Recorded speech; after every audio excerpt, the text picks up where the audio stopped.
Fala pessoal, o investidor aqui lançando mais um vídeo no canal e nesse vídeo eu vou mostrar que indicadores você precisa conhecer quando você quiser analisar um banco. Mas antes de passar para o conteúdo, eu queria que você desse um like, se inscrevesse no canal e ativasse o sininho para receber notificações com novos vídeos. Valeu!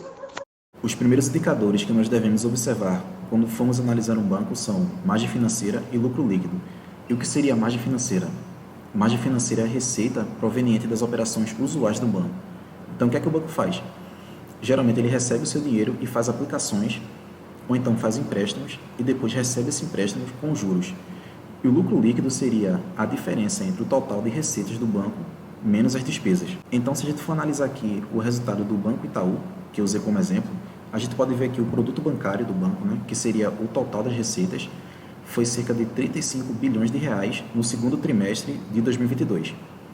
Então, o que é que a gente tem que observar aqui? Primeiro, que os resultados do banco e demais empresas são analisados trimestre a trimestre. E além disso, se você observar aqui, a gente vai ver um delta aqui em cima que mostra a variação do indicador. Então, o que é que a gente pode ver aqui? No segundo trimestre de 2022, o banco teve um produto total, uma receita total de cerca de 35,2 bilhões de reais. Então, se você for analisar com o período anterior, o trimestre anterior, a gente vai ver aqui uma variação, um crescimento de cerca de 6,7%. E além disso, são feitas algumas análises, comparações. Então a gente pode ver que também é feito uma comparação em relação ao mesmo período do ano anterior. Então, como exemplo aqui, se a gente estiver analisando o segundo trimestre do ano, esse segundo trimestre vai ser comparado com o trimestre imediatamente anterior, ou seja, o primeiro trimestre do ano, e também vai ser comparado com o mesmo período do ano anterior, ou seja, o segundo trimestre de 2021. E também é feita uma comparação no acumulado do ano. Então a gente compara aqui os dois primeiros trimestres de 2022, primeiro e segundo trimestre, com o primeiro e segundo trimestre do ano anterior, e também a gente vê a variação, se houve crescimento ou queda. E continuando, eu queria mostrar aqui a receita de prestação de serviços. Então você pode ver aqui que representa um valor bem significativo, que é quase mais de 10,5 bilhões de reais. E o que é essa receita? São aquelas taxas que são a taxa de rotatividade de cartão, anuidade de cartão, taxa de abertura de conta, taxa de seguros, entre outros. Então você pode ver aqui que essa receita representa uma parcela muito importante do produto bancário. Então, se a gente for analisar um banco digital, por exemplo, a exemplo de Nubank e Banco Inter, eles não cobram essas taxas. Então, você pode observar que essa receita não vai existir nos bancos digitais. Então, por isso, não faz sentido você tentar comparar os grandes bancos, a exemplo de Itaú, Santander, Bradesco, com os bancos digitais. Por quê? Porque eles não cobram taxas. Então, imagine aí que se o Itaú deixasse de cobrar todas as suas taxas, ele teria uma diminuição de cerca de 10,5 bilhões de reais na sua receita. E por fim, a gente tem aqui o lucro líquido, que representa a diferença entre a receita total do banco e o total das despesas. Então, a gente analisando aqui o exemplo do Itaú, a gente vai ver que o banco teve um lucro líquido de cerca de 7,7 bilhões de reais, e também é feita a mesma análise. A gente vai comparar o resultado do trimestre em relação ao trimestre anterior, ou seja, nesse caso aqui, a gente vai ver que teve um crescimento de 4,3%. A gente também vai analisar o período, ou seja, segundo trimestre de 2022 com o segundo trimestre de 2021. Então a gente vai ver aqui que o banco teve um crescimento no seu lucro de cerca de 17,4%. E também fazendo o acumulado do ano, a gente vai ver aqui que o Itaú teve um crescimento de cerca de 16,2% em relação ao mesmo período de 2021. O próximo indicador seria a variação da receita. É interessante a gente ver esse gráfico aqui porque mostra quais indicadores ponto a ponto, performaram melhor ou pior em relação ao período anterior. Então, a gente vai ver que no primeiro trimestre desse ano, a receita do banco foi cerca de 20 bilhões de reais. E nesse segundo trimestre foi cerca de 22 bilhões. Então, a gente pode ver aqui ao longo do gráfico que indicadores contribuíram mais ou menos para essa subida.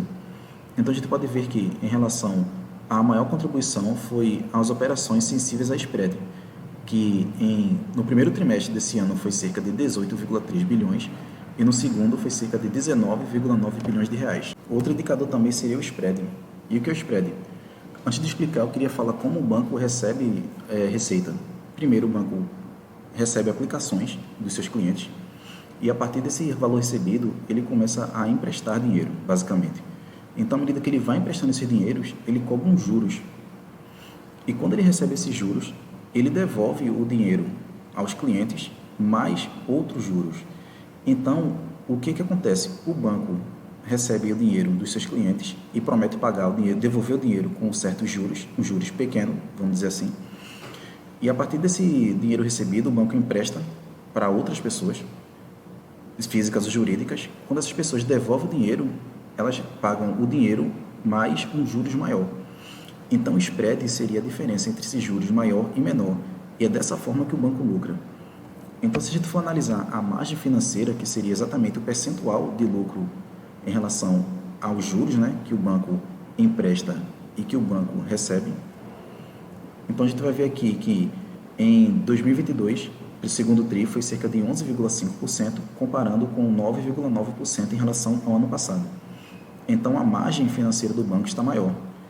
Além disso, a gente pode ver que o valor que foi emprestado aos clientes foi cerca de 14,2 bilhões de reais e o valor que será devolvido aos clientes que aplicaram nos bancos será de 12,7 bilhões de reais. Então, a diferença que é o spread foi cerca de 1,5 bilhão de reais. Então, esse spread representa a diferença entre o dinheiro que o banco empresta e o dinheiro que ele pega emprestado. Outro indicador que devemos analisar é a carteira de crédito do banco. O que é que isso demonstra? Demonstra a capacidade que um banco tem de financiar diversas operações. Então, a gente pode ver que, a exemplo do Itaú, a carteira é trilionária, porque se a gente for ver o total da carteira de crédito do banco é cerca de 1 trilhão e 84 bilhões de reais. Então, o banco tem disponível esse valor para financiar diversas operações. Então, quanto maior a carteira do banco, mais segurança ele tem e também mais operações ele é capaz de realizar ao mesmo tempo. Então, a gente pode ver que desse trilhão, cerca de 372 bilhões são destinados a pessoas físicas, 162 a micro, pequenas e médias empresas, 341 a grandes empresas e também o Itaú, por exemplo, ele não opera apenas no Brasil, ele também opera em outros países da América do Sul. Então, 207 bilhões são destinados a operações fora do Brasil. O próximo indicador é o índice de Basileia. E o que é o índice de Basileia? Imagina a carteira de crédito do banco. Então, o índice representa o percentual da carteira de crédito que pertence ao próprio banco. Como assim? Imagine que o Itaú tem uma carteira de crédito de 1 trilhão de reais, como eu mostrei. Se o índice dele for como mostrado aqui, 11,1%, isso representa que daquele 1 trilhão, 11,1% é capital do próprio banco. E o que é que compõe o restante da carteira de crédito? São valores dos clientes. Então, como eu falei que a operação do banco, geralmente ele recebe valores e investe, financia outras operações e a partir daí ele recebe o valor mais os juros. Então, é exatamente isso. O banco recebe o dinheiro e coloca na sua carteira de crédito. Então, se a gente for ver o primeiro trimestre desse ano, a carteira do Banco Itaú, o índice de Basileia era cerca de 11,1%. No final do segundo trimestre foi cerca de 12,6%. Então, 11,1% representa o capital principal do banco, que de fato é o dinheiro que existe no próprio banco, que já está no banco, ou seja, as ações, as ações da empresa. E 1,5%, que é o capital complementar, ele representa os valores a receber que o banco tem. Então, esse índice é muito importante porque mostra a capacidade que o banco tem de se manter mais estável. Por quê? Quanto maior esse índice, isso mostra que o banco tem um percentual maior do seu dinheiro aplicado na carteira de crédito. E quanto menor esse índice, mostra que o banco tem uma fragilidade maior. Por quê? Porque é mais difícil ele conseguir saldar certas dívidas.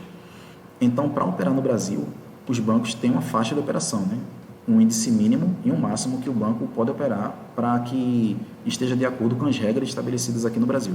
E, por fim, a gente vai ver aqui a inadimplência, que representa a qualidade do crédito do banco. Porque é interessante observar que se a qualidade do crédito for ruim, a inadimplência será muito alta e o banco vai ter problemas para poder realizar suas operações normalmente. Então, se a gente for ver um período de 15 a 90 dias, também usei como resultado do Banco Itaú, a gente vai ver que em 2019 esse índice era cerca de 2,5%. Agora, em junho de 2022, esse valor baixou para 2,1%. Então, isso é interessante porque mostra que a inadimplência do banco caiu. E para valores maiores que 90 dias, a gente vai ver que em 2019 esse valor era cerca de 2,9%. e agora esse valor também caiu para 2,7%. Então isso mostra que de toda a carteira de crédito do Banco Itaú, apenas 2,7% são inadimplentes, ou seja, não pagam, né? Tem problemas para pagamento de dívidas. Então a gente pode observar aqui que esse é o valor total, né, que representa Brasil e América Latina. Então a gente pode ver também que as curvas em cinza representam apenas operações no Brasil e também as curvas em azul claro representam as operações na América Latina. Então a gente pode ver que geralmente o índice de inadimplência é menor na América Latina do que no Brasil. Isso mostra que a qualidade de crédito do Brasil é um pouco pior do que na América Latina. Então é isso, pessoal, a primeira parte do vídeo chegando ao fim. Na sequência eu vou mostrar como você pode analisar bancos de acordo com os indicadores da carteira de renda passiva. Caso você ainda não conheça esse conceito, eu vou colocar aqui na descrição um vídeo que eu explico no detalhe como você pode encontrar empresas que são boas pagadoras de dividendos. E nesse vídeo eu mostro alguns indicadores que vão te ajudar a escolher uma carteira de renda passiva. E eu queria agora te pedir um like, que você se inscrevesse no canal e ativasse o sininho para receber notificações de novos vídeos. Valeu!